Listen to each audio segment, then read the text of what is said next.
Let's begin with a basic explanation of the class trial. So, your votes will determine the results. If you can figure out who done it, then only they will receive punishment. But if you pick the wrong one,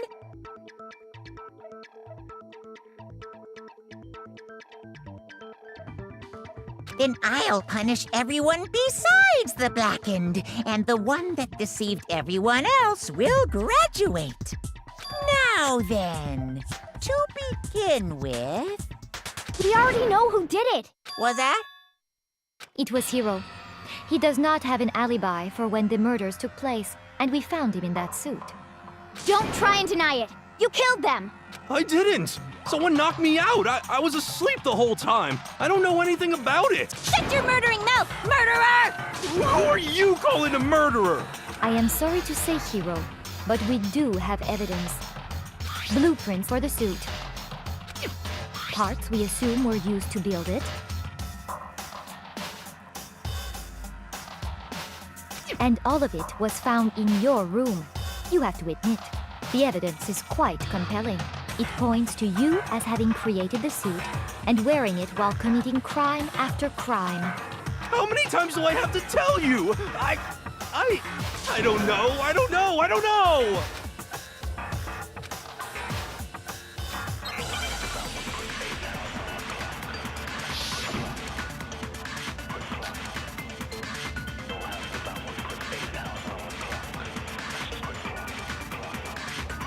Everything we found in your room. The blueprints, the suit parts, they are all proof. No, what's wrong?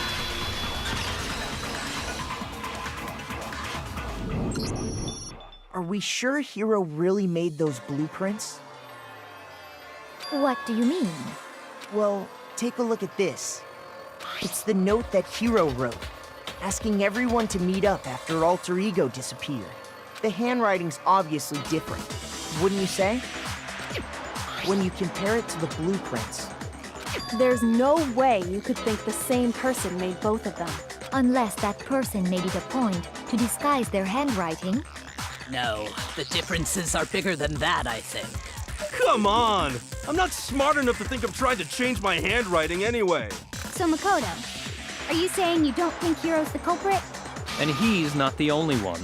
I think Hiro is innocent as well. What? Then who was in that Robo-Justice suit? Is it like Hiro said? Was there really someone running around in a second suit? The suspicious individual hidden within the suit. Go ahead, Makoto. Tell them who it was. So? Who was in the Robo-Justice suit?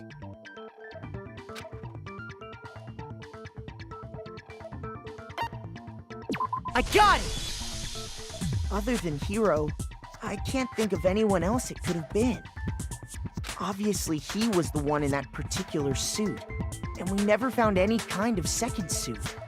Then there can be no doubt. Hiro is the prime suspect. That doesn't make any sense! You just said Hiro didn't do it! It makes perfect sense. Hiro was the suspicious individual in the suit, but he's not the culprit. So what you're saying is... That's right. The culprit in this case has nothing to do with being in the Robo-Justice suit. What? Now that's a bold assumption. And what reason do you have to make such a statement? You do have a reason, yes? Of course. But before we get to that,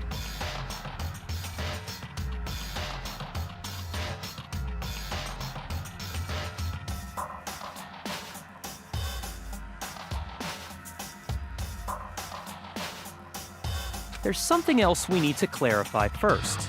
So let's get that out of the way. Hey, stop trying to boss us around! All things have a proper order. So what is it?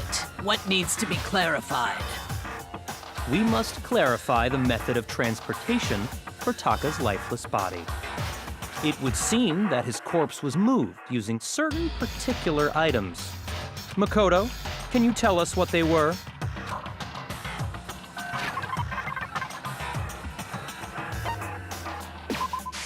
I got it!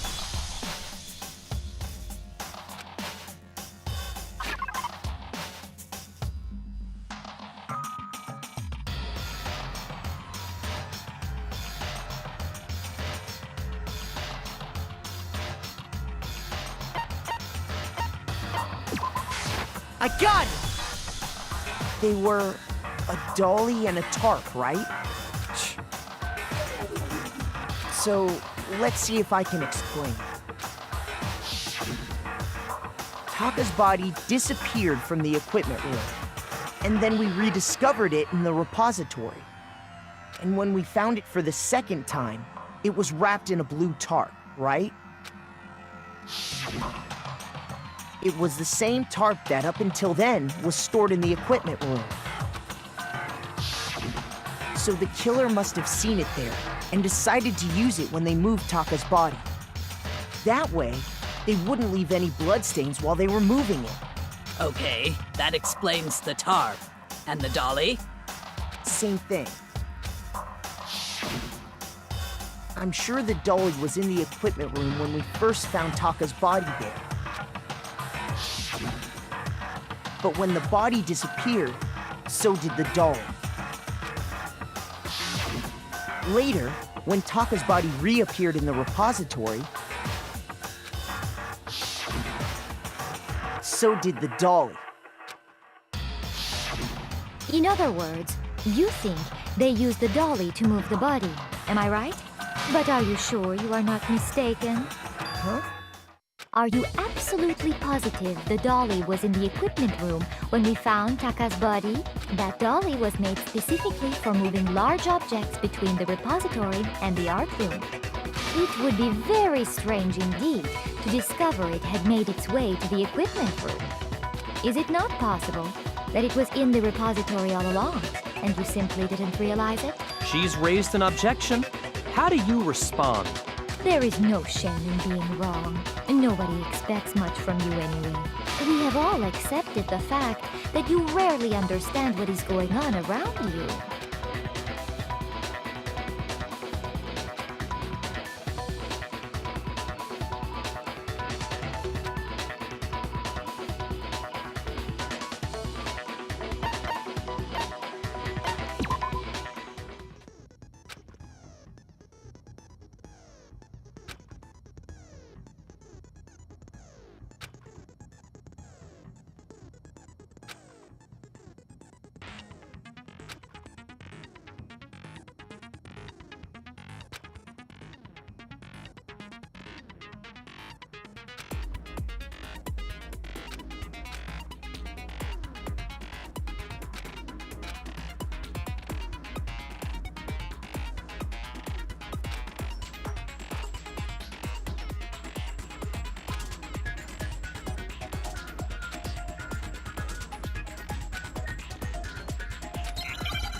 You have it wrong.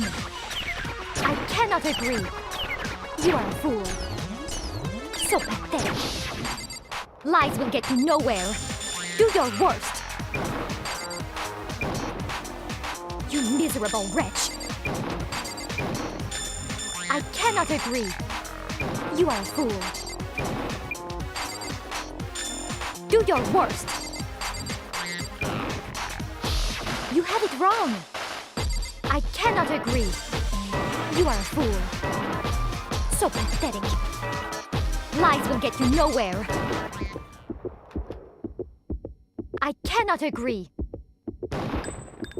This should prove it.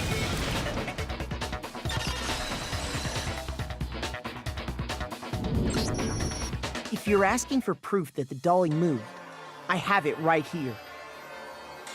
When I found the dolly in the repository, one of the wheels had a blood stain on it. There was a pool of blood in the equipment room with a tire mark in it that matched the dolly wheel's tread. The killer probably rolled the dolly through the blood on accident as they wheeled the body out of the room. And as the blood dried on the tire, they moved the body into the repository. So there's my proof that the dolly was used to move Taka's body. Well, anyway, that was just something we had to get out of the way. Let's get back to the main subject. Yeah, the subject of how Robo-Justice didn't do it. Because if it's not a killer robot, then what kind of robot is it? I'm not sure that really matters. I'd be happy to explain why the occupant of the suit couldn't possibly be the killer. If you look back on how the body was transported, it will become immediately obvious.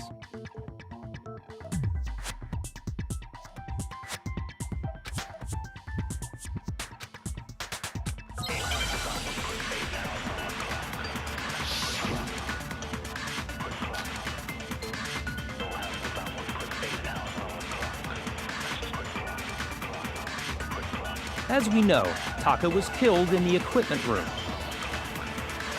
And from there, the body was moved to the repository, correct? Yeah, the culprit wrapped the body in the tarp, then loaded it onto the dolly and wheeled it off, right? Now, keep in mind that the dolly doesn't have a handle. Well, yeah, but even without a handle, all you'd have to do is bend over. No, that's wrong.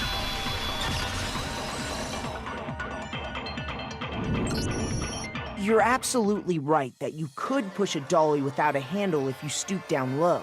But if you were wearing that suit, do you think you could actually get into a position like that? What do you mean? Think back to what you said when we were all checking out the suit together. Remember?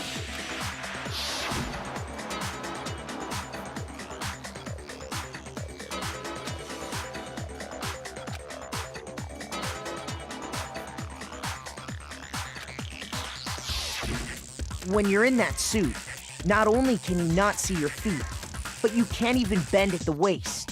Am I right about that? Now that you mention it, yeah. It seems like it'd be awfully hard to push that dolly if you couldn't bend over. Well, what's to stop you from simply pushing the dolly with your feet? When you can't even see your feet? You really think someone could kick the dolly all that way? Yeah, it'd be totally impossible. Not that I can say for sure myself. On top of that, if you were wearing such a rigid, cumbersome suit, it's very unlikely you would have the dexterity to go about wrapping the body in a tarp. Well, I mean, isn't that just a matter of taking off the suit when you're ready to move the body?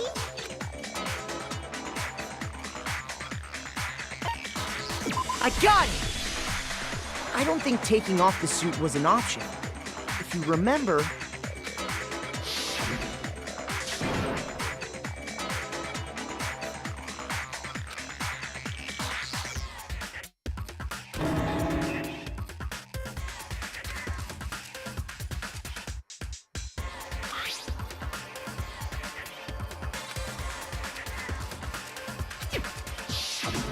That's true.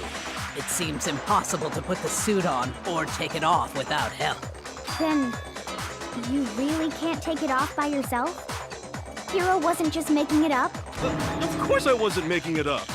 if he could have gotten it off by himself, I don't think he would have let us see him wearing it. Showing up in the suit was basically an invitation for everyone to suspect it. Yeah, that's right. So, It's really, really true that Robo Justice couldn't have moved the dolly? To be clear, whoever did move the body, it couldn't have been Hero in the robot suit, correct?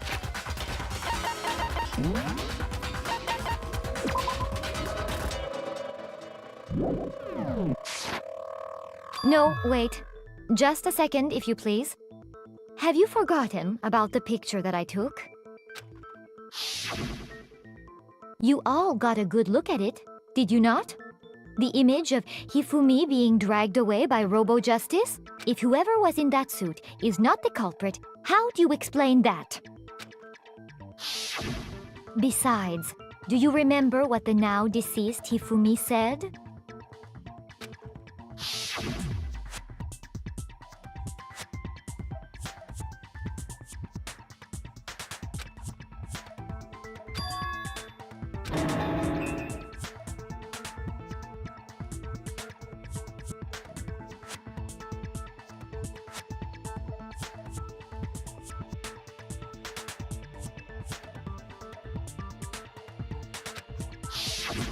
So long as those facts exist, the proper conclusion is beyond question.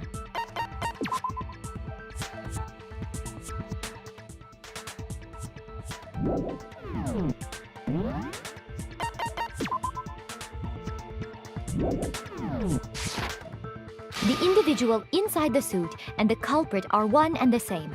It was Hero, without a doubt. Yeah. Yeah, that's gotta be right. Hold on a second! It's still far too early to reach that conclusion.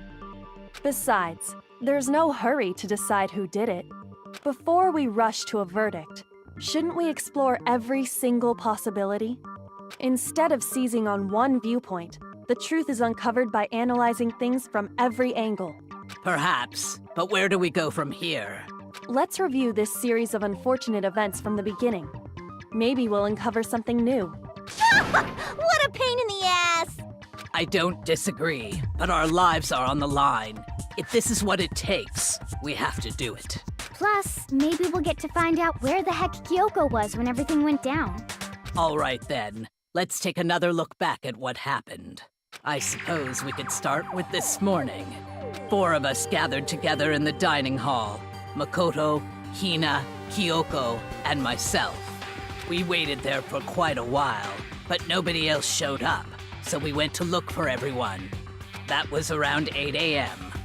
And as soon as we split up, Kyoko went missing. Soon after that, Hina found Celeste in the rec room and quickly came to get Makoto and me. It seems I was unconscious for about an hour after I was attacked by my mystery assailant.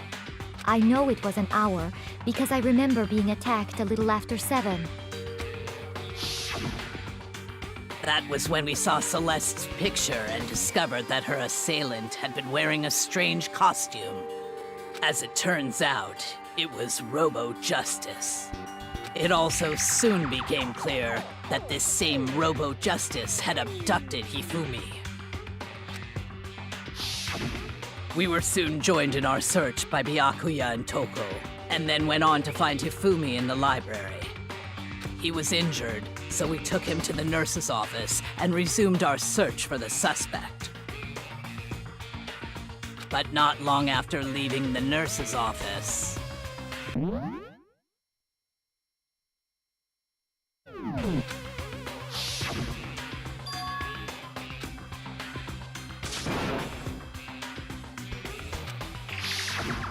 When Celeste told us that, we decided to split up and search the second floor. And soon after that, I saw someone moving around on the 3rd floor, and I yelled out to everyone as soon as I did.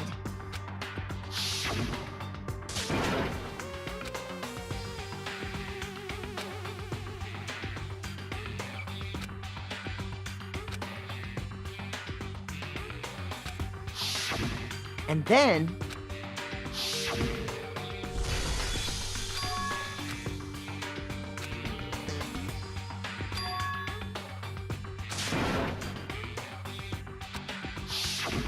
At that point, we decided to divide up into 2 groups. Celeste, Hina, and I went back to the nurse's office, while Sakura, Byakuya, and Toko chased after the suspect.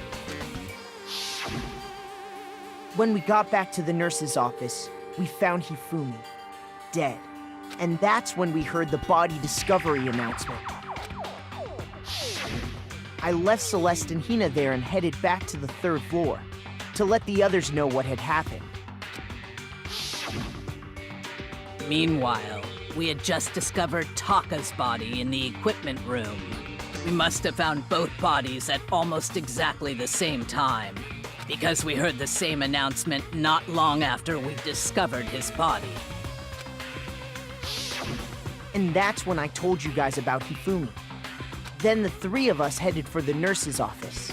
But right after we left the physics lab, we ran into Celeste, who'd arrived after us. And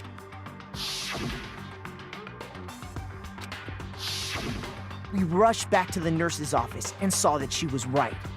Then we remembered we'd left Toko passed out in the equipment room, so we hurried back again.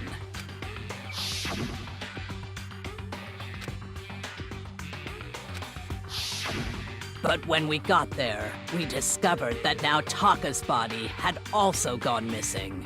Next thing we knew, we were searching the school for 2 missing dead bodies. And after some time... Celeste informed us that she'd found the bodies, and we all headed to the repository, which is where we rediscovered the corpses. I think that about covers it. I see. The whole thing sounds exceptionally complicated.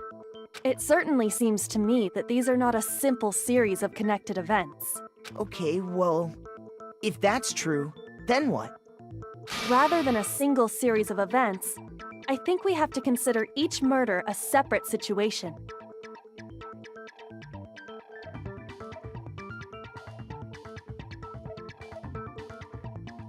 And from there, we can uncover the contradictions surrounding all of them. Now then, let's get started, beginning with what happened to Taka.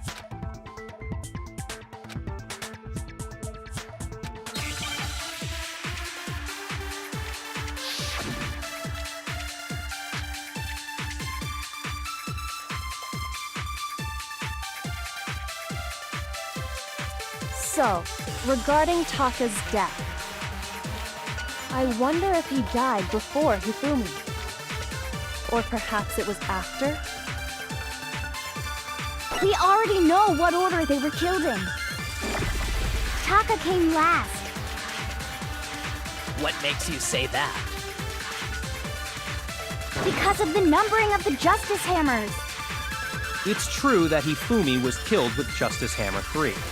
While Taka's death Came from a swing. See? So it's obvious Taka came after.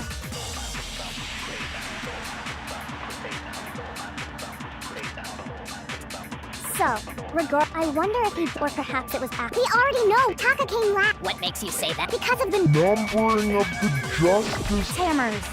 It's true that Hifumi was killed with while Taka's death came from... See? So it's obvious Taka came after. So, regarding Taka's death, I wonder if he died before Hifumi. Or perhaps it was after? We already know what order they were killed in.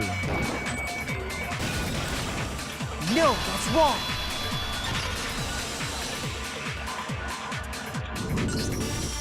Hold on. There's no reason to assume that the hammers were used in the same order as their numbers. If anything, that's just another way the killer tried to disguise their actions. So you're saying the culprit wanted us to think the hammers were used in order, but in reality, Taka was killed before Hifumi? Okay then, let's see the proof.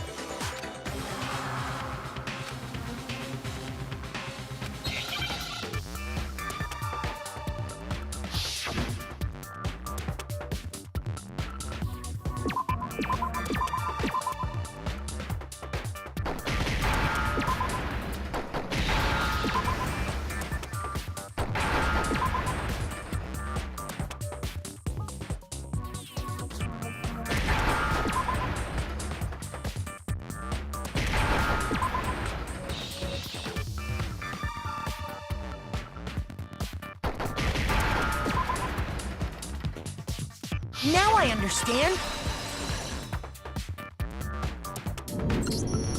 I've got it! Taka's wristwatch! See? Look! It broke with the hands pointing just past 6 o'clock. It must have gotten broken when he was attacked by the killer. Because as of last night,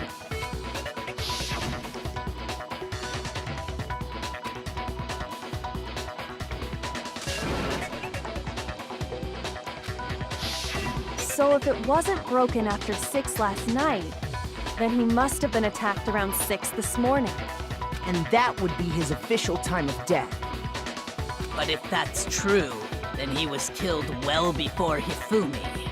And before Celeste was attacked this morning, which happened around 7. That's right.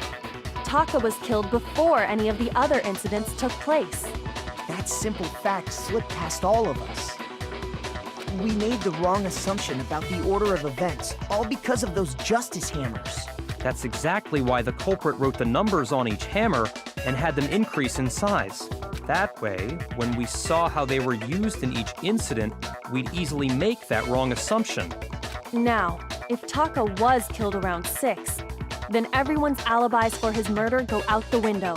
Because when he was killed, we hadn't met up in the dining hall yet. That may be true in the case of Taka's murder, but all of our alibis still hold true for Hifumi's death. That's right. With him, at least, we're all safe.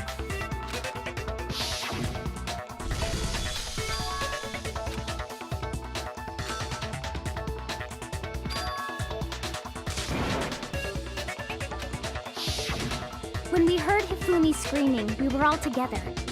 Except for Hiro and Kyoko. Then we all ran down to the nurse's office, and that's where we found his body. That's totally true. We're all in the clear. Oh, I know! They must have recorded him screaming on a tape or something, then played it later on! If that's true, where's the tape? I don't know. Don't just go making stuff up. Anyway, we all have rock-solid alibis for when we heard Hifumi scream. Since all of us were there together, clearly none of us could have killed him. And it does not stop there. There was also the moment when we discovered his body had disappeared. When his body vanished from the nurse's office, Hina and I were in the bathroom together, while everyone else was in the equipment room, correct? And then there's the disappearance of Taka's body from the equipment room. At that time, we were all gathered together in the nurse's office because of Hifumi going missing. Well, don't forget, I was passed out in the equipment room the whole time. Wait, then what if Genocide Jill did it? She could have dragged Taka's body out of there right then! Even if she could pull that off, there's no way she could have done the same with Hifumi's body. Because, as we just established, she was passed out in the equipment room when his body disappeared. Besides, I didn't do either of them anyway. In other words, it is impossible that any of us could have killed Hifumi or moved either of their bodies. On the other hand, Hiro and Kyoko had disappeared, so they most certainly could have done those things. So what now, Kyoko?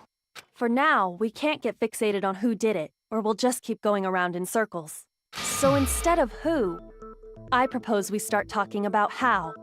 In particular, I think we need to figure out how Hifumi's body got moved. That's true. We searched everywhere, but we couldn't figure out how to explain his body disappearing.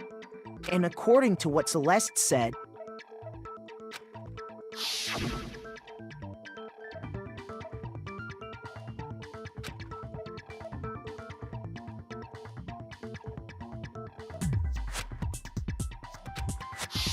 his body apparently disappeared in the 1 minute her and Hina took their eyes off of it. But to carry that much weight from the first floor up to the 3rd in that short amount of time? Oh man, yeah! There's no way! It'd be impossible! Well, what if I told you there was a way to make the impossible possible? What? How? If the dead body were to move itself. The dead body moved on its own? No! Not another ghost! I don't think it has anything to do with the occult. I think what she's implying is, we thought Hifumi was dead, but perhaps in reality he was still alive. He was alive? Are you saying Hifumi wasn't carried out of the nurse's office, but simply walked out on his own? But I mean, we found his body. He was dead. Perhaps he was simply playing dead. That it isn't possible.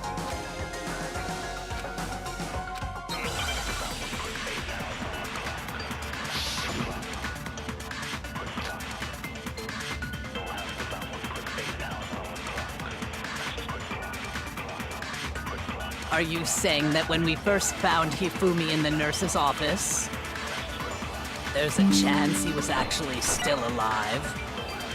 No, it is impossible. Hifumi was dead, without a doubt.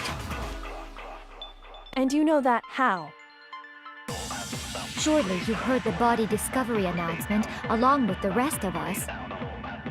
Hifumi's dead body had been found. And that is why the announcement was made. Are we really so sure about that? Maybe the announcement was intended to signal someone else's discovery.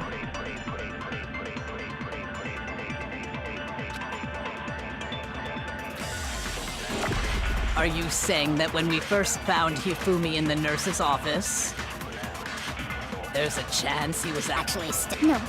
It is Hifumi was dead, without a doubt. And you know that how? Surely you heard the body discovered. Hifumi's dead body had been No, that's wrong!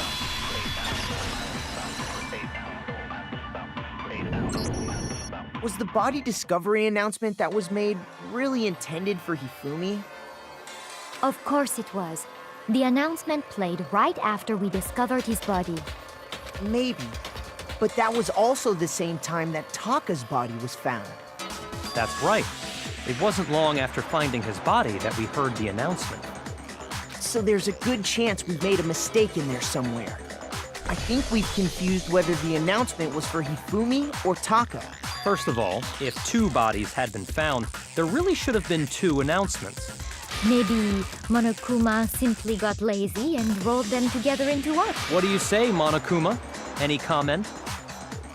Well, it's a very sensitive issue, so I can't go into too much detail. But what I can say about the body discovery announcement is that it's only broadcast when 3 or more people find a dead body for the first time. That didn't answer our question, man. We're asking if you're a lazy bum. No, actually, that was plenty. Huh? He said it's only broadcast when a body is discovered for the first time, which means even if we find the same body again later, he won't make the announcement again. If that's true, then why was the announcement made again later on? Huh? Later on? Exactly. We heard the body discovery announcement twice.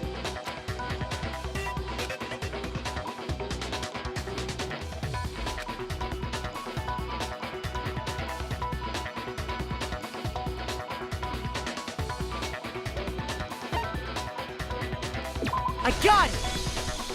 We heard it a second time in the repository, when we rediscovered the 2 bodies.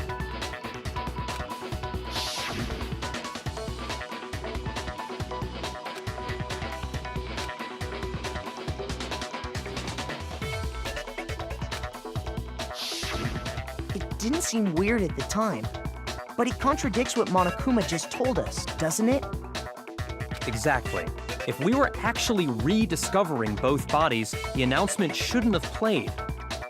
Then in reality, when the 2 dead bodies were rediscovered, one of them was actually being discovered for the first time. So, when we found Hifumi the first time in the nurse's office, he wasn't actually dead yet. Meaning, he wasn't actually found dead until we came upon him in the repository. And that's just part of it. There's one other thing that leads me to believe he was still alive in the nurse's office. Oh, I know! Because he was super good at playing dead! Bada bing, bada boom! That is the worst logic I have ever heard. But honestly, I do not think there's anything that can prove he was still alive. Okay then, let's take another look at the events surrounding the discovery of his body. Then it should become clear whether he was really alive or not. This whole thing is pointless.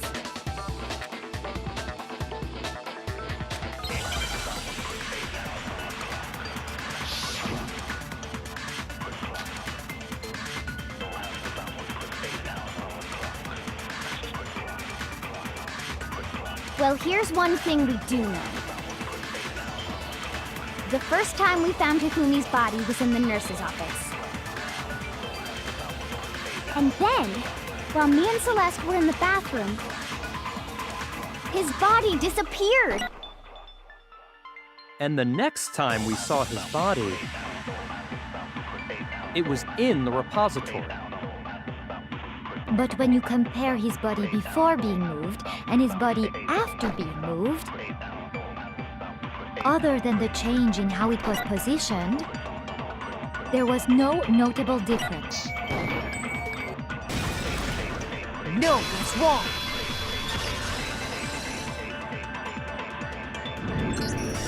In fact, there was one clear difference between Hifumi in the nurse's office and the repository. His glasses. That fact alone proves that he was only playing dead in the beginning. Perhaps you'd like to fill the rest of us in? When we found Hifumi in the nurse's office, his glasses were covered with blood. But when we found him again later in the repository, they were spotless. And I found the item he used to wipe them clean in the nurse's office trash can.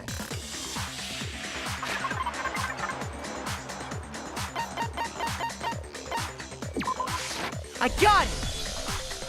It was a glasses cleaning cloth featuring a certain cartoon mascot. One look at the bloodstain on the cloth should make things clear. This piece of cloth was used to wipe Hifumi's glasses clean. And the mascot on the cloth is the same one that's on the digital camera, right? And whose digital camera was it? Hifumi's, of course.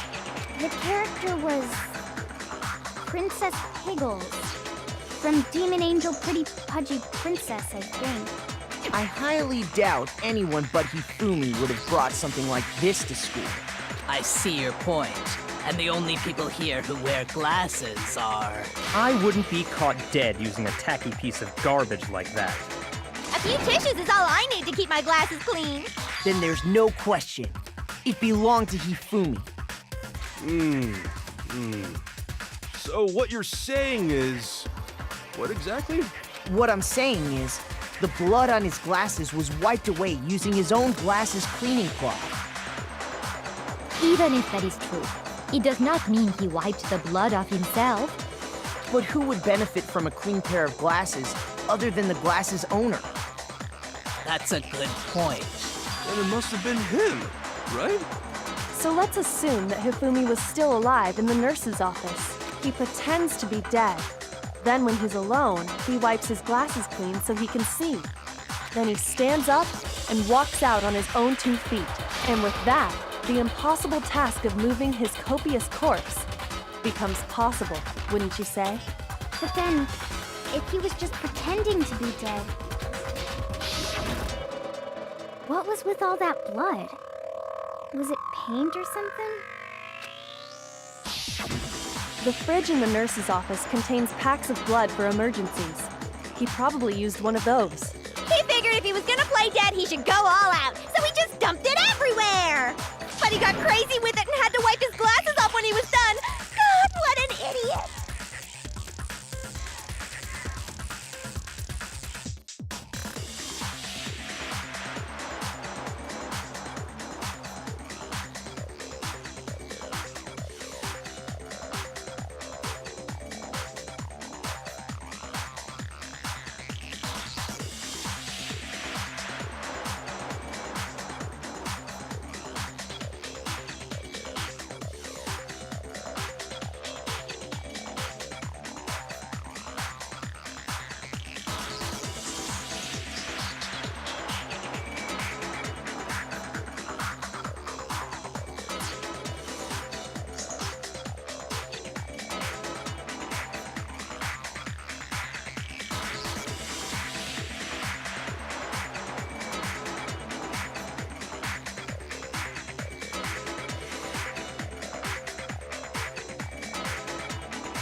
And if Hifumi was still alive at that point, the disappearance of Taka's body is easily explained. It should be perfectly obvious who must have moved Taka's corpse. I got it! It could only have been Hifumi. While we were all gathered in the nurse's office, he went to the equipment room and took Taka's body. That also explains how the door to the repository got locked. The door was locked? Well, after the bodies disappeared, we all went looking for them, right? So me and Sakura headed for the repository. But when we got there, the door was locked. And the repository door can only be locked from the inside. Which means when Hina and Sakura got to the repository, someone was already inside. And it could only have been Hifumi, who just finished stashing Taka's body there. He convinced us all he was dead, and when he saw his chance, he dragged Taka's body to the repository. So, Hifumi wasn't just another victim in this case. He was one of the assailants. But that means he took part in the murders. I just can't believe it. If you're having trouble, would you like me to show you one more piece of evidence? There's more? Oh, absolutely. The single biggest fact pointing to his involvement has yet to be revealed. You know what I'm talking about, right, Makoto? The item he took off of Taka's lifeless body?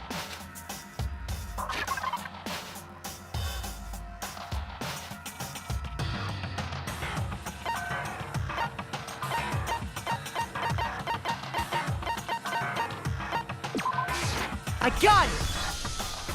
You're talking about the note Hifumi had hidden away, aren't you?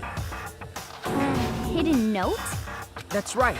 We found it stuffed in his pants. What? In his pants? Yes, his pants. Okay, well, forget about the pants for now. Take a look at what the note says.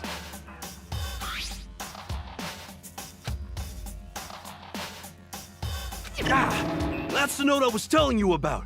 The one that told me where to go. Huh? Wait, this one's a little different. In my note it said, Monokuma can't find out, so don't tell anyone else for now. Let's meet in the rec room at 1 a.m. I see. Then this note isn't the same one Hiro got. It's not the same? In other words, the killer got in touch with another person besides Hiro. And that person could only have been... I got it! That's right! Taka! The killer used this note to draw out Taka and murder him. Hello? Over here! Objection! Objection! I don't really understand what's going on, but Hifumi had that letter, right? So whoever wrote it wasn't drawing out TikTok, they were drawing out Huffy!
Just to be clear, TikTok is Taka and Huffy is Hifumi, right? Ugh! Yes! Why must you ruin it every time?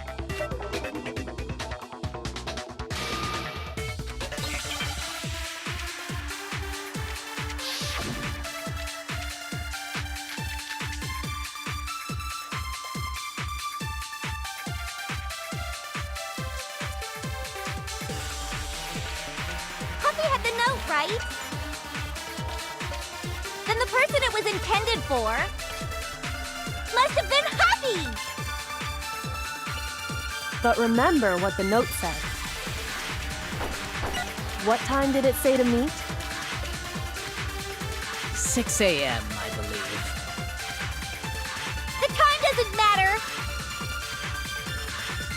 The note has nothing to do with TikTok!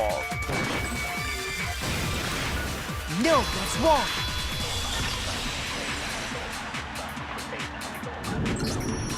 No, there absolutely is a connection.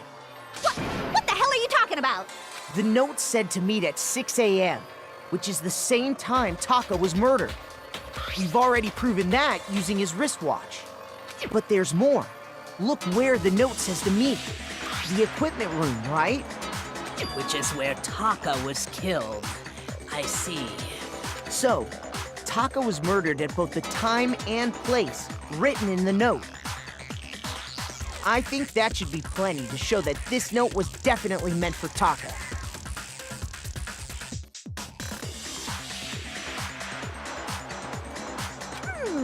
Well, when you put it like that... No further objections! Then someone used that note to trick Taka. Just the same as me. Ugh. The culprit really is a cold-blooded monster. Telling people they found a way out. But if they gave the note to Taka, what was Hifumi doing with it? Stuffed down his pants, no less! Most likely, Hifumi stole it off Taka's corpse after he died. Huh? He stole it? Where's your proof? Go ahead, show us.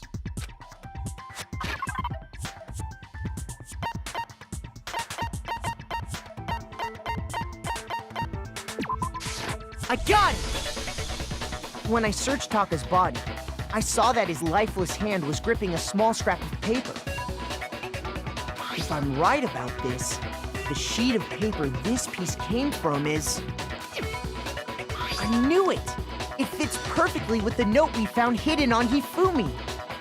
Then Taka's scrap and Hifumi's note. Yup, they're from the same piece of paper. Hifumi had the note meant for Taka, while Taka's corpse still grasped a small piece of that note. There's only one way to explain it. Taka died clutching the note. Hifumi tried to free the note from his death grip, leaving behind only one small scrap. Did I get all that right? That means Hifumi knew the note was important. Exactly, which proves that he was an accomplice in the murder. Whoa. Yeah. After seeing all this, Hifumi was super involved in this whole thing for sure. In fact, he was behind the whole thing. In fact, he's still alive! Sorry, no. When we found him in the repository, Hifumi was truly and completely dead. The second body discovery announcement proves that. So then, who killed Hifumi? Whoever did is the mastermind, the true killer. He was killed in the repository, so he must have been killed not long after transporting Taka's body. So, he must have been killed after Taka's body vanished, but before we found both bodies in the repository. During that time, we'd all split up and were searching for Taka's missing body. In other words, during that time, none of us have alibis. Wait, but me and Sakura were together. Stop trying to steal the spotlight, you stupid walrus! Who are you calling a walrus? Anyway, when they were killed bothers me too. But there's something that's been bothering me even more. And what might that be? The weapon they used to kill Hifumi. The weapon? Yeah, because I mean, according to the Monokuma file, the way Taka and Hifumi were killed was almost the same, with them having similar fractures and all. But Justice Hammer 3 and 4 were still laying around in the nurse's office and equipment room, right? So if Hifumi was killed in the repository, the culprit would have had to grab one of the hammers, kill Hifumi, then put the hammer back where they found it. But wouldn't that be seriously risky for him? I'm surprised. It seems there's some semblance of a brain knocking around that skull of yours after all. Hell yeah, it's packed in there good and tight. He's right, though. I don't understand it either. The Monokuma file makes it clear that they were killed using similar instruments. But if the hammers were already laying around those other rooms... So the question is, how could the culprit have gotten their hands on either of the hammers? Personally, I haven't a clue. So which hammer was used to attack Celeste? Number 1 or number 2? Those were accounted for in other rooms too. And I don't think either one is big enough to kill someone. Then, Is it not possible they used a different weapon? I don't think it is possible. They were both killed with the same kind of thing, right? So then, what was used to kill Hifumi?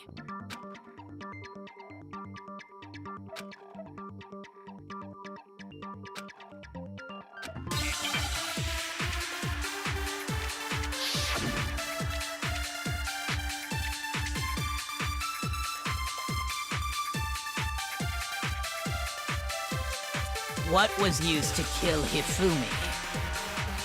Was it Justice Hammer 3? Maybe Justice Hammer 4? Well, whatever it was, there's one thing we have to figure out. How was the culprit able to move around so freely with the weapon? How did nobody witness them carrying it? Sounds like a Justice Hammer 5 is about to make its appearance! Check out murdergear.com/hammertime for more info! Well, one thing seems pretty clear. The murder weapon had to be one of the Justice Hammers! And, No, that's wrong.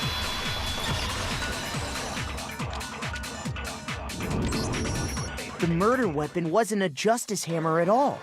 No, it was something completely different. but seriously? A different weapon? Specifically, a hammer from the repository. The killer could have easily used that to kill Hifumi. Now, all the hammers in the repository were covered in flecks of grit and debris. But for some reason, one of them had been scrubbed clean. Huh? And the reason it had been scrubbed clean was most likely because it was used to commit murder. If the hammer got covered in Hifumi's blood, of course they'd have to clean it off. I'd also like to point out that the repository has all kinds of hammers. Big ones, small ones, and even some flat mallet-like ones. I think whoever made the Justice Hammers used those as a basis for their design. If that's true, that would explain the Monokuma file's note about the wounds being similar. So Hifumi moved Taka's body to the repository, where someone then used a hammer to kill him. And whoever did that is the true killer. The one Hifumi was working with. And the one who betrayed him. Hold on a moment. I still think it's strange to assume someone was working together with him. The way the graduation rule works, there is no benefit to helping someone else carry out a murder. So the idea that anyone would work together like that is simply ludicrous. We talked about this, did we not?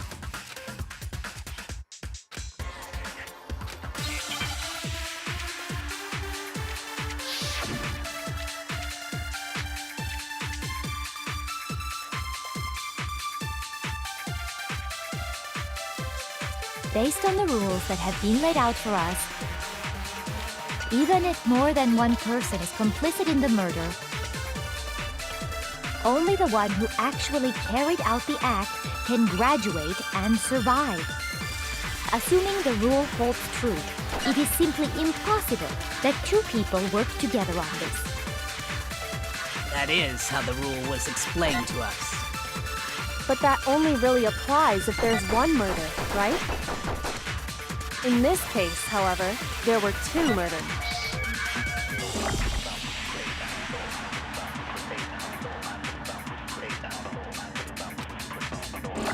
Based on the rules That have been laid out even if more than one person only the one who actually carried out the assuming the rule holds true, it is simply impossible. People. No, that's wrong.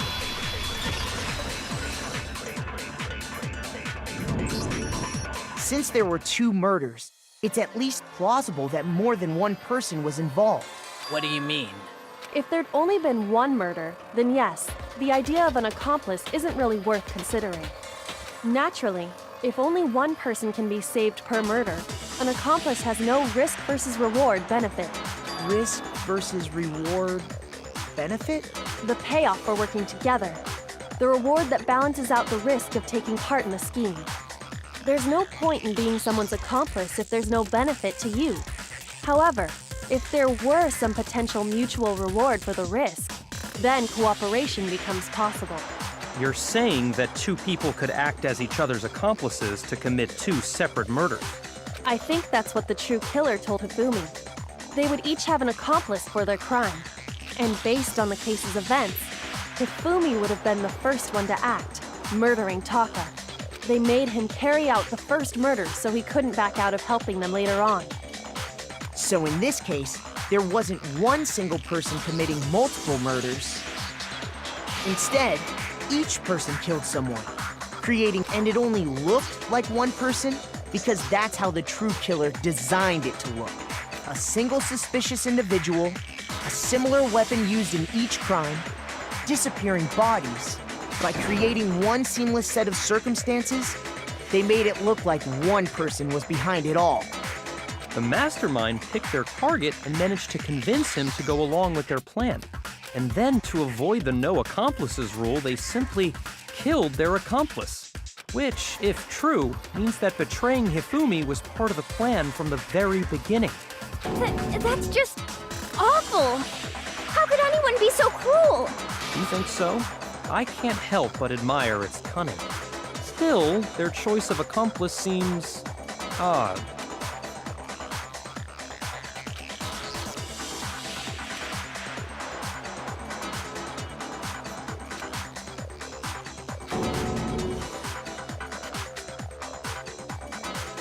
I understand how an accomplice could be involved.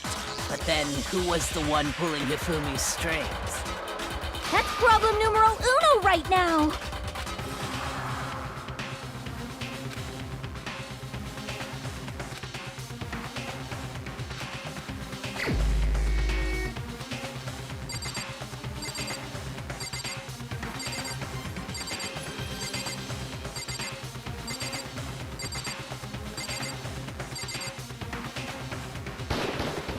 Here's my answer.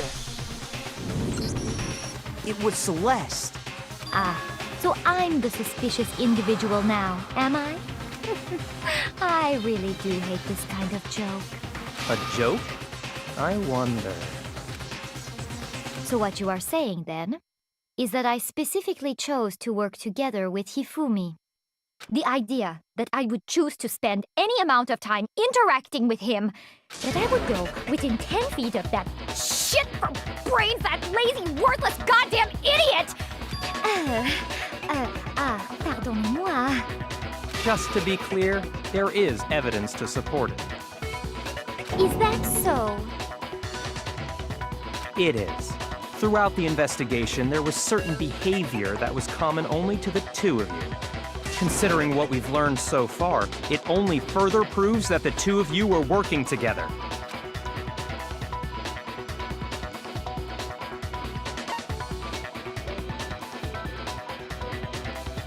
I got it! The behavior they had in common has to do with the suspicious individual in the suit, doesn't it?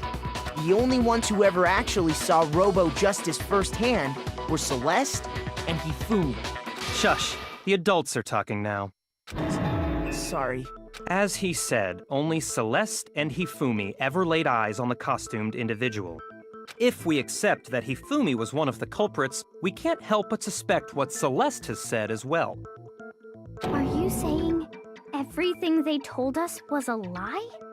After taking Hifumi to the nurse's office, we all began our search for this individual, correct? And not too long after that, do you remember what Celeste said?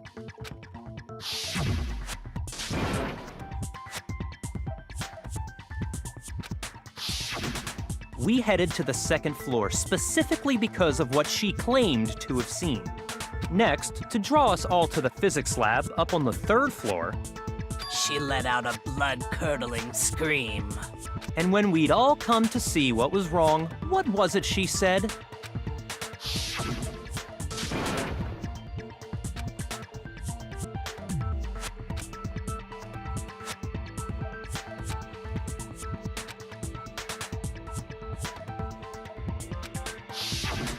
Once she'd done her job of getting us all up to the physics lab, it was time for her partner to get to work.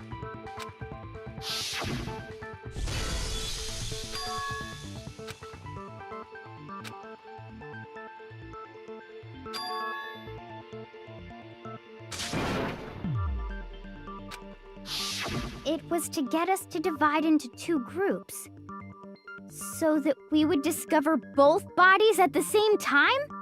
In fact, Celeste was precisely the one who proposed that we split up.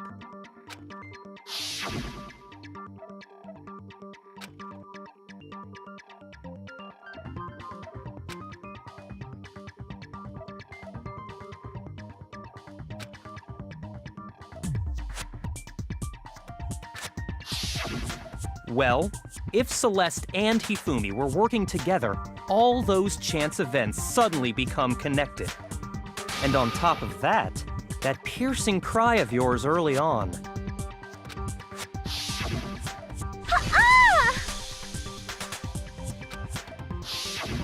That was to signal Hifumi, wasn't it? It was your way of telling him, we're on the 3rd floor, everything's going according to plan. Why else would you let out a scream that could have carried across the sea?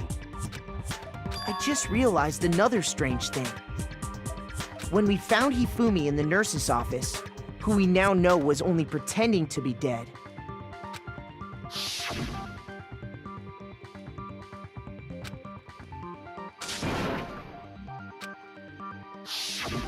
Celeste, you were the first one to say he'd been murdered. You wanted to make sure we wouldn't have any doubt in our minds.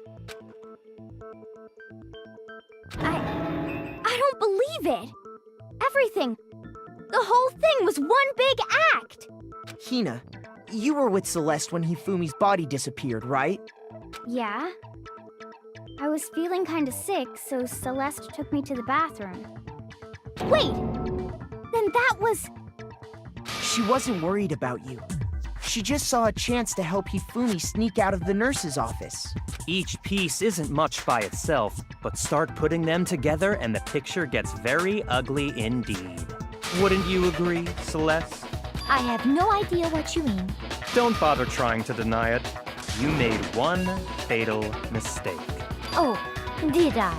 I didn't even catch it myself when you first said it, but looking back, I can say that that one little slip-up was your undoing.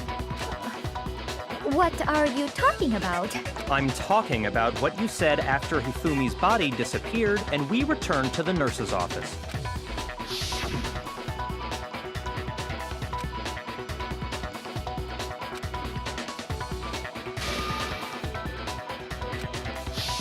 I remember her saying that too, but I don't understand what's so strange about it. Then pay attention. Sakura, Toko, and I were first to discover Taka's body in the equipment room. Then Makoto showed up and told us Hifumi had been killed. So Sakura and I left with Makoto.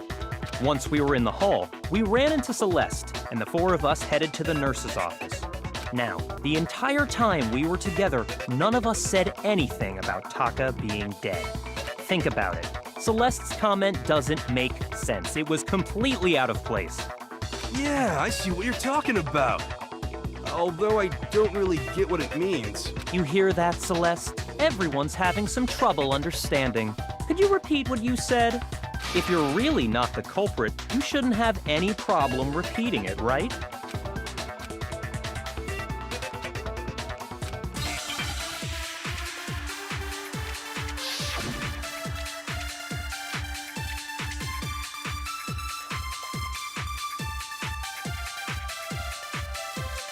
All I said was... They must really be enjoying this. Enjoying the sight of us standing around, frightened and confused. They must be positively elated. We are all going to die here. We are going to die, just like those guys died. And that is all I said. And that's all it takes to finish this. It's obvious, isn't it? What was so comment?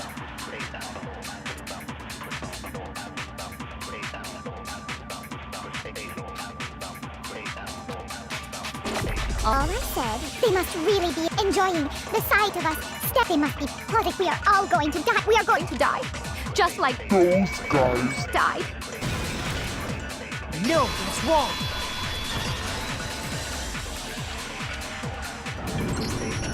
That's right. There's no reason Celeste should have said, just like those guys died. When she said that, none of us had told her Taka was dead. Exactly. And we didn't run into her until after we were all out in the hall.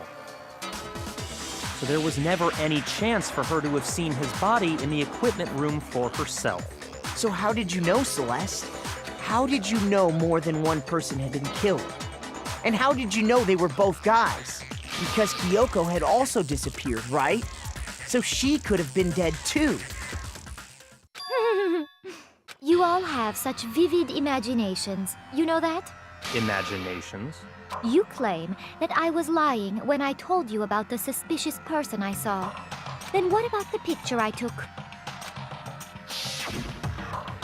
How do you explain this picture of the costumed villain dragging Hifumi away? It has to be some kind of setup, right? So let's put the suit on. And then she used the camera's timer to set up the picture. Have you so quickly forgotten? You are the only one who could have possibly fit into that suit. Plus, I happen to know that this particular camera does not have a timer. In other words, it is an unassailable fact that this is a picture of Hifumi being dragged away. If everything I told you was a lie, how can this picture exist? Simple. Are we sure that's really a picture of the suspect dragging Hifumi away? What could you possibly mean by that?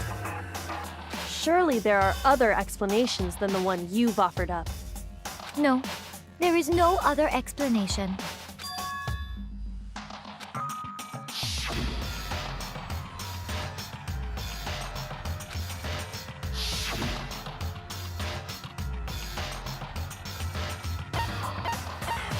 I got it! It's not a picture of the suspect dragging Hifumi away. I would say it's a picture of Hifumi dragging the suspect away. That's certainly within the realm of possibility. The one being dragged off in that picture isn't Hifumi, but the person in the robot suit. We've simply been led to believe that it's the other way around. And the strange costume might only exist to lead us astray even farther. If you saw someone wearing something like that in this situation, of course you'd notice and be suspicious. That's what happened! You put me to sleep and made me out to be the bad guy in all this! Such a thing is utterly impossible. Hifumi was dragging him away? Ridiculous. Is it? I don't think it's ridiculous at all. Then shut your mouth and allow me to educate you.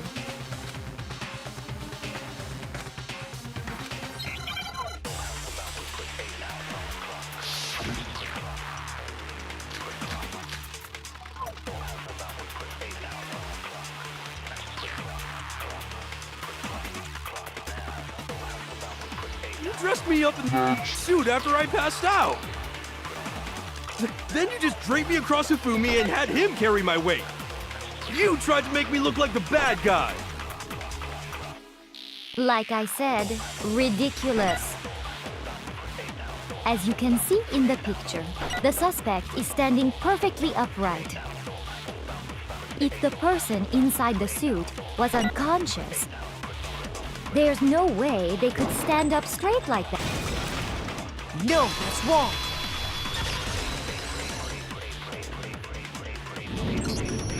No, Even if the person inside the suit were unconscious, they could still stand up like that. Because that Robo-Justice suit had a certain characteristic.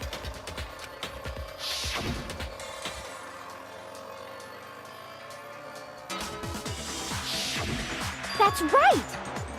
They totally made a mistake when they made it, so it couldn't bend at the waist.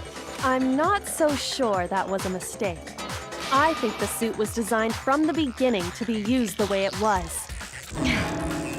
Celeste and Hifumi took the suit they'd specially designed and stuffed Hiro into it.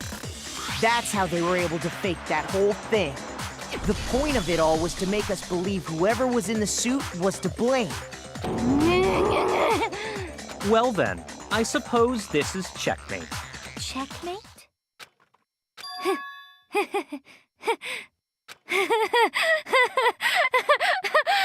Don't make me laugh, you idiot! What do you mean, checkmate? Celeste? Clearly, you want to cram me into your little guilty box. Well, there's one little problem. Have you already forgotten what Hifumi told us as he lay dying?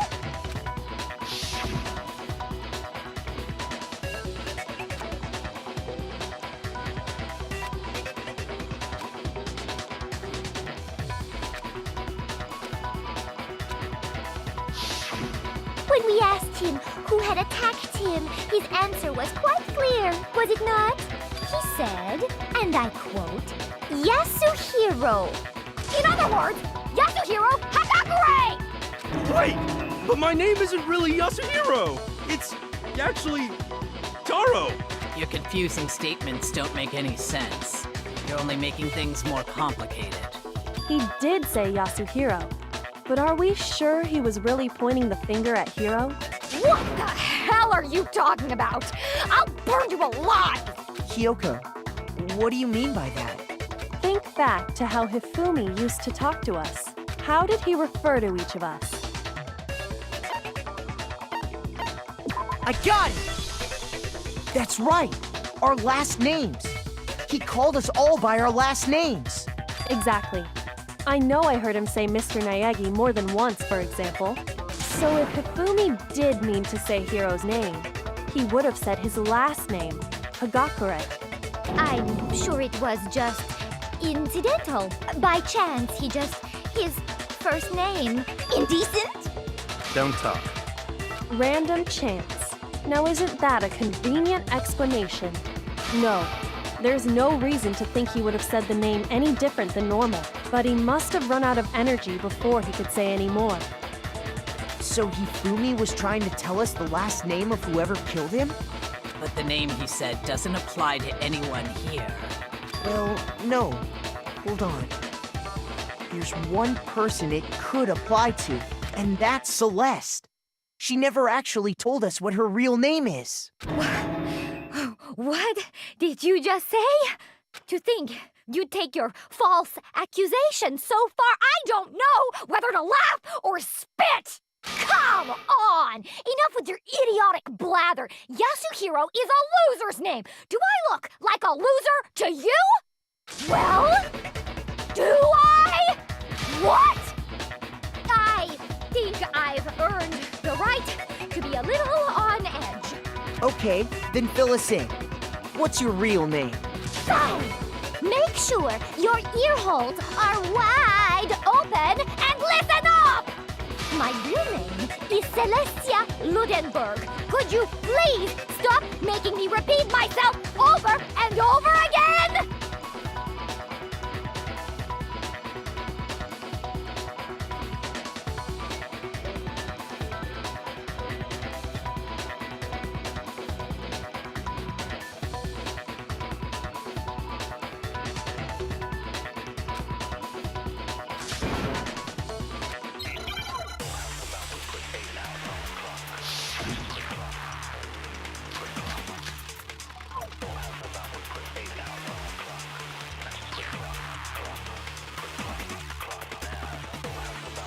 Hifumi was trying to tell us something.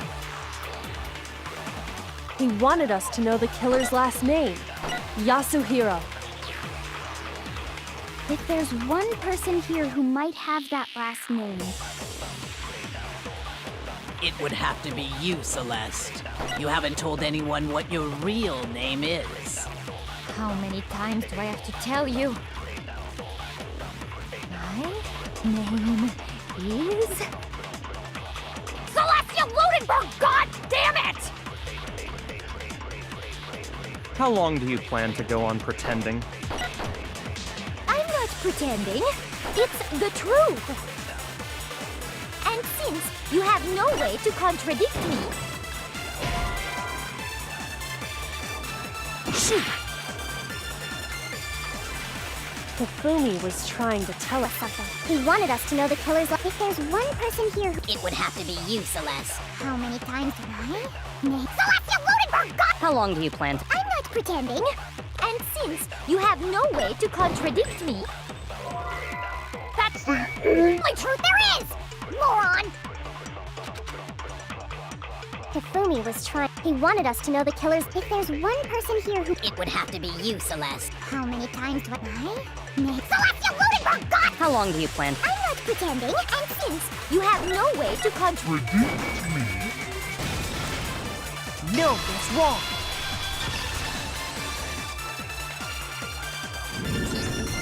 That's it. The handbook. What? Anytime you turn your handbook on, it shows the owner's name when it boots up, right? Monokuma told us all about it before.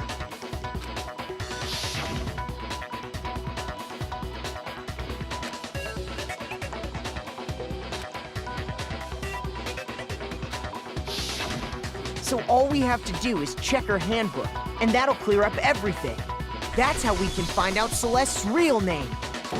That's an invasion of privacy. I refuse to cooperate. Celeste, can you please just tell us what really happened? Please, just tell us. Even when I'm put in check, it's just my nature not to give up. Because...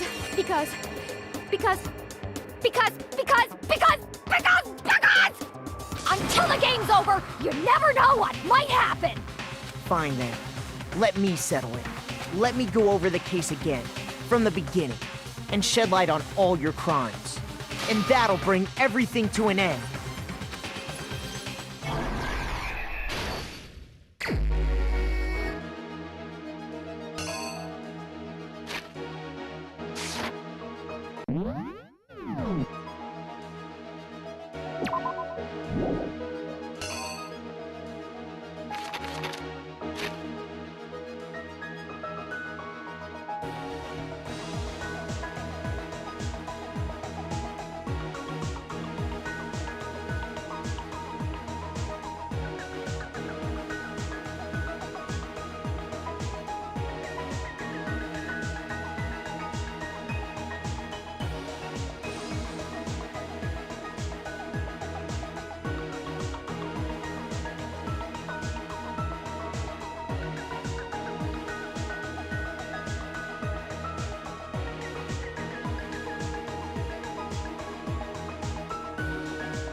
The killer is you! Before anything, the killer persuaded someone to help carry out the murder. And that person was...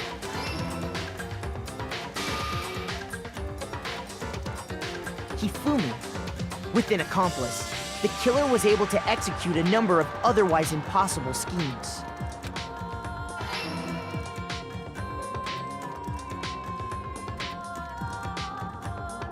First, they convinced someone to meet them in the rec room last night at 1 in the morning.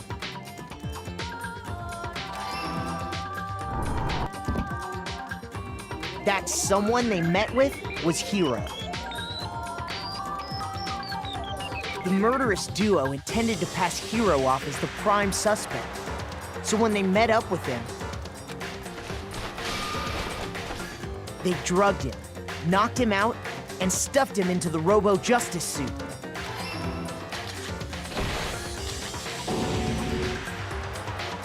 Next, Hifumi positioned himself to make it look like Robo-Justice was attacking him, while the killer used a digital camera to take pictures of the assault. They did all this just to create evidence that would put the suspicion on Hiro.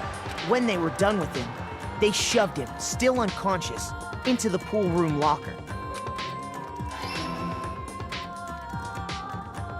And then finally, at 6 a.m., they moved into the murder phase of their plan. They called Taka to the equipment room.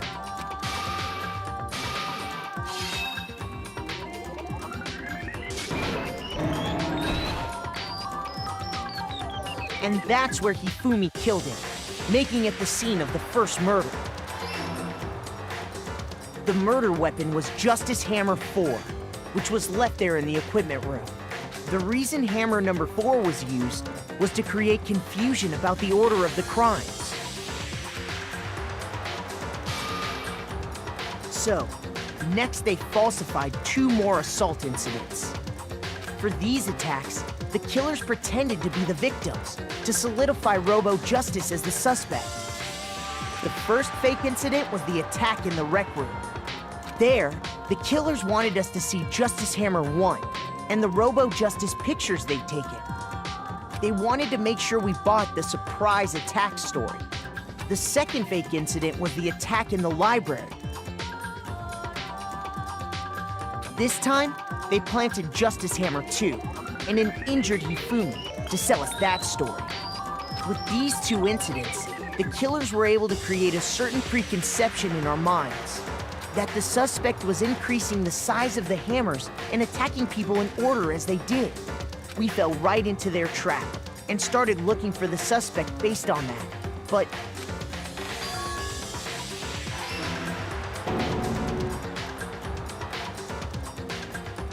while we did that, we left Hifumi alone in the nurse's office. This was exactly what Hifumi was hoping for. He took a blood packet from the refrigerator and Justice Hammer 3 and turned the room into a crime scene in which he himself had apparently been brutally murdered.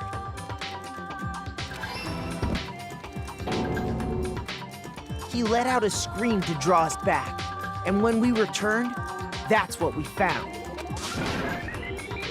Meanwhile, the other group that had been out searching found Taka's body at the same time. So when we heard the body discovery announcement, we naturally assumed it was for Hifumi. We left the nurse's office, and Hifumi once again took advantage of the situation. He simply got up and made his escape. When we learned his body had disappeared, we all rushed back to the nurse's office. And once again, Hifumi had the chance he was waiting for. This time, he snuck into the equipment room.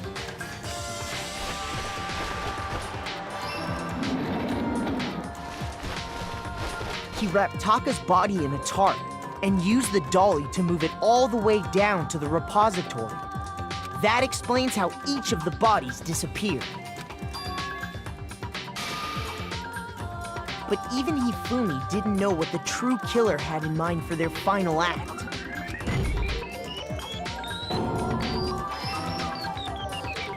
Their plan all along was to kill Hifumi and get rid of the one person who could betray them. And they did it using an ordinary, everyday hammer from the repository. That should cover everything that happened in this case. And the villain behind it all is...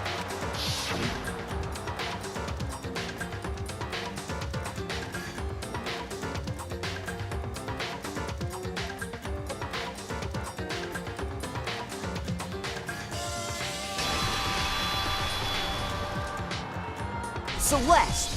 Sorry, you lose. I lost? I lost? When was the last time I was forced to utter such words? They hang heavy around my neck. Then you admit it? You're the killer? Listen to you, trying to take charge, as if you're my private instructor. I, Celestia Ludenberg. Actually, no, Taiko Yasuhiro is fine. Taiko? So, you finally accepted it.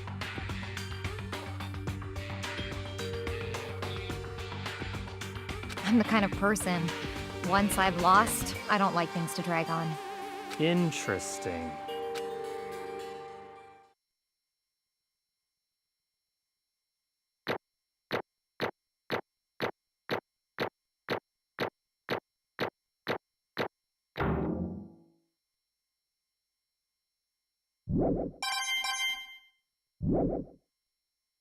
Okay, Monokuma.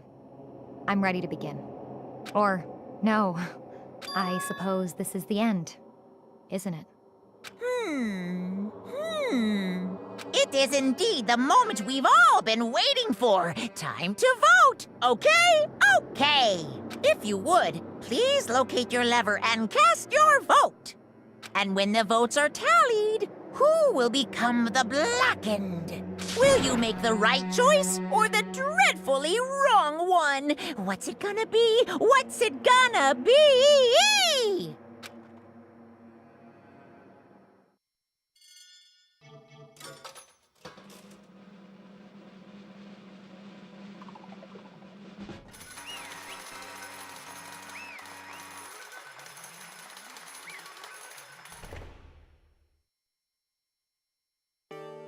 What?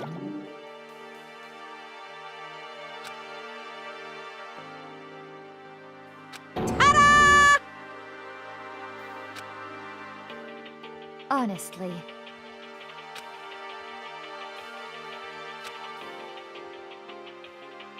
I knew it.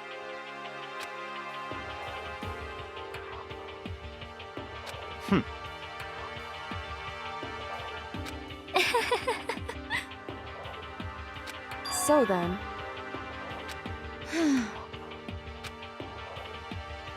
Indeed.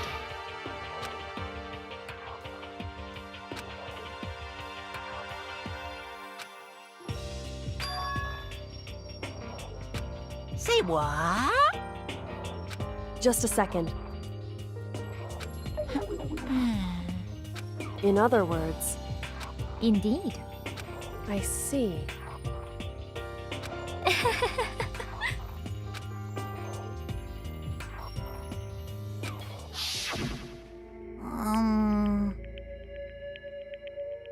Actually,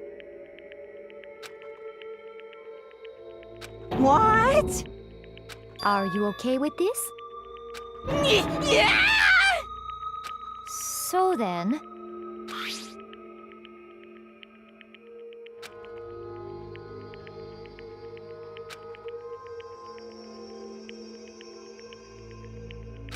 Damnation!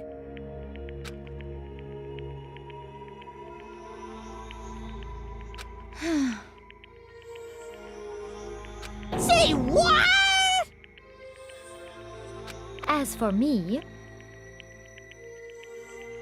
Oh, as for me, what?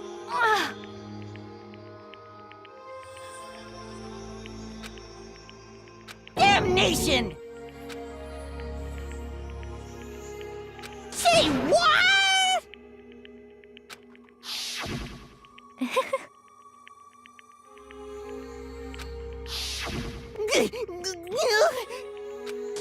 Completely unforgivable! Most unfortunate. Hmm? Actually, What?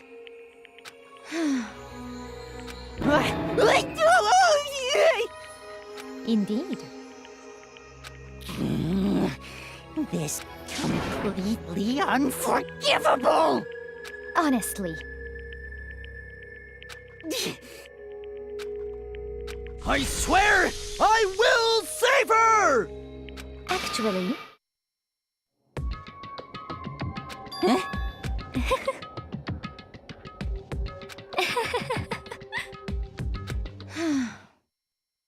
Hmm?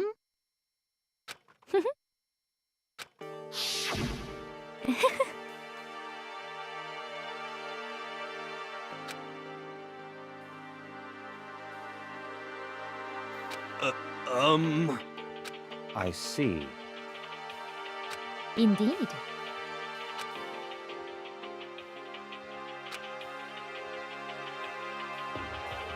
But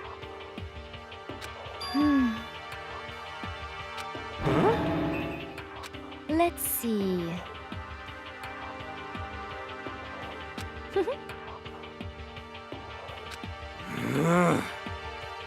Well,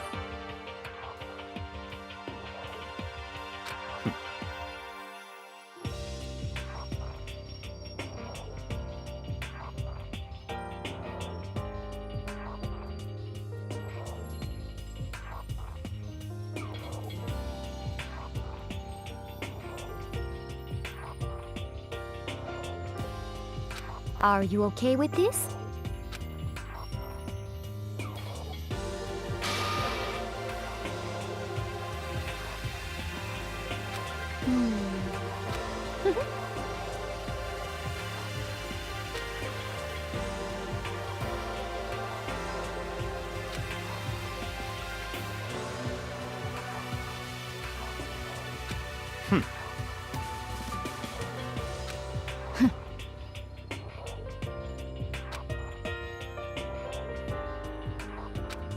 so in the end,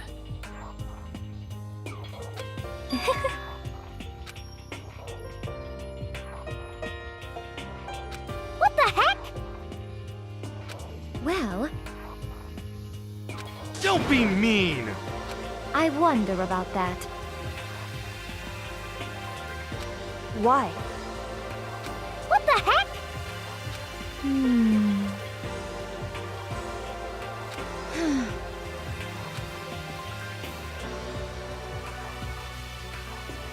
But You little bitch! Hey!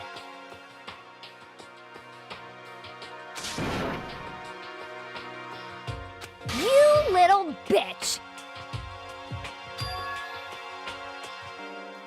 This is fine. Honestly.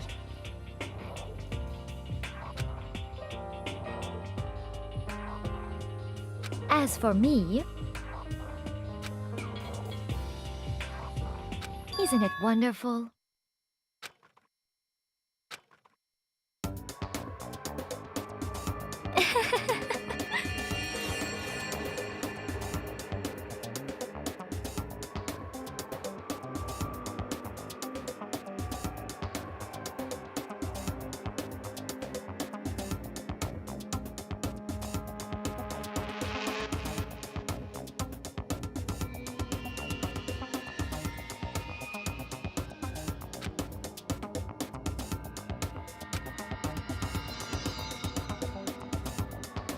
This is fine.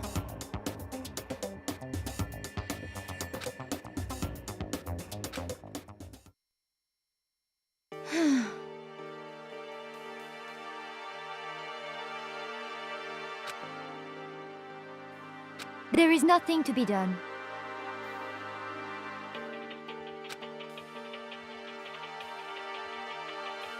just the worst. Oh!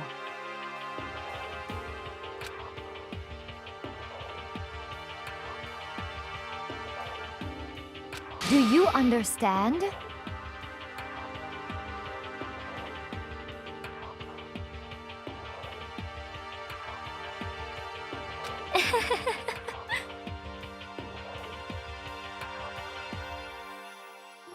What is this?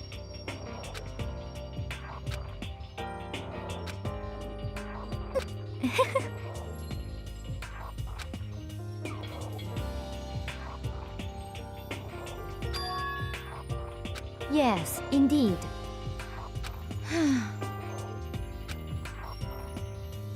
Isn't it wonderful? Hey.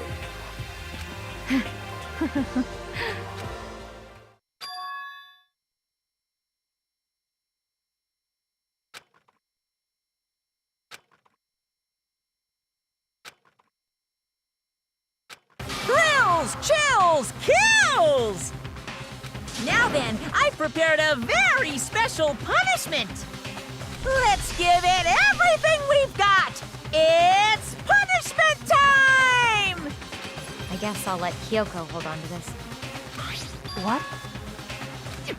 Will it really give you the hope you're looking for? I can't say I ever saw it that way. Which is why... Actually, it's not important. Well then, take care, everyone. Perhaps we'll meet again, in another life.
Extreme!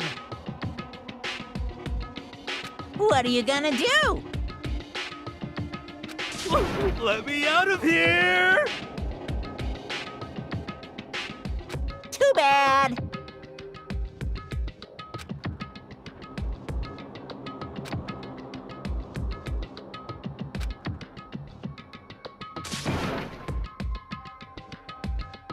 strange. Hmm. Hey! Hey! Wah-wah? So then, you. Ooh! Hey, Ooh! How exciting!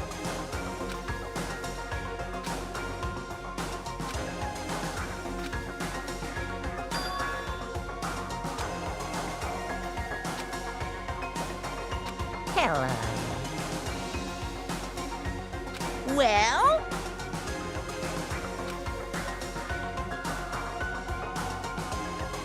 See ya later!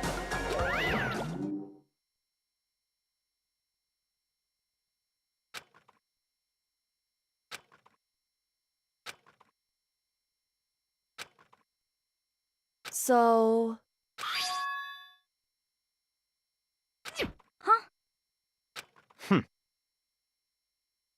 Hey, Indeed.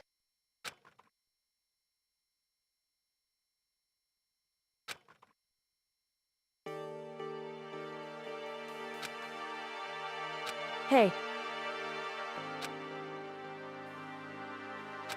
What? so. Come on.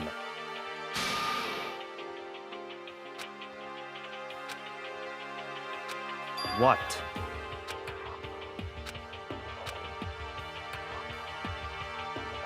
Goodbye. well then. Yo!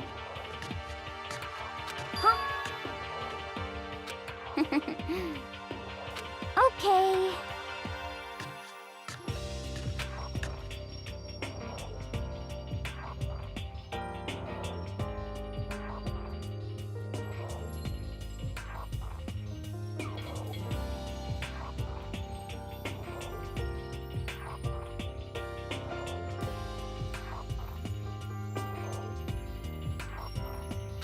Shall we go? So then.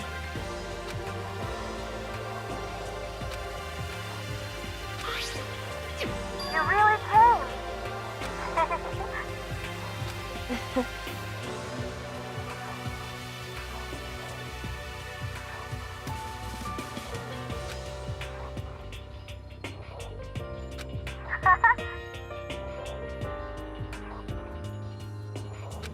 So.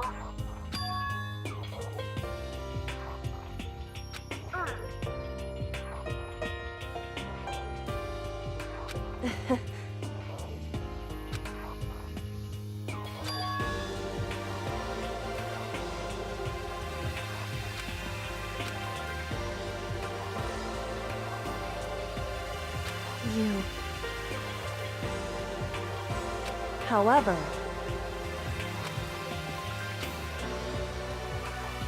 What?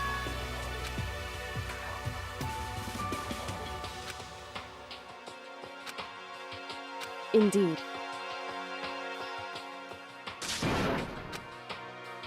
What?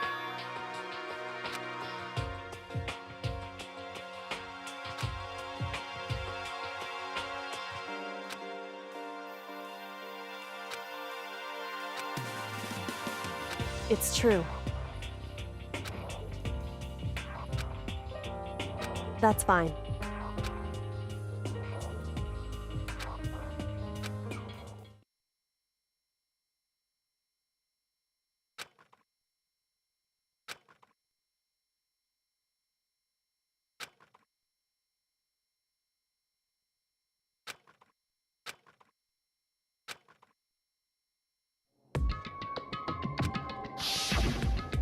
Correct.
correct.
Why, you? What do you think you're doing? I asked you a question. What's the meaning of this?